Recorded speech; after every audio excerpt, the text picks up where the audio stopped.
కొత్త వాహనాల రిజిస్ట్రేషన్ ప్రక్రియలో తెలంగాణ రవాణా శాఖ కీలక సంస్కరణలకు శ్రీకారం చుట్టింది.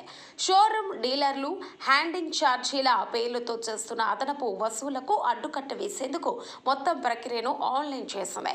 ఇకపై వాహన రిజిస్ట్రేషన్ కోసం ఎలాంటి పత్రాలను భౌతికంగా ఆర్టీఏ కార్యాలయానికి సమర్పించవలసిన అవసరం లేదని, అంతా ఆన్లైన్లోనే పూర్తి చేయాలని రవాణా శాఖ కమిషనర్ కె ఇలంబరింది ఉత్తర్వులు జారీ చేశారు. ఈ కొత్త నిబంధనలు శుక్రవారం నుంచి అమల్లోకి వచ్చాయి. ఇప్పటి వరకు వాహనాలు కొనుగోలుదారుల నుంచి రిజిస్ట్రేషన్ పేరుతో డీలర్లు అక్రమంగా డబ్బులు వసూలు చేస్తున్నట్లు పెద్ద ఎత్తున ఫిర్యాదులు అందాయి.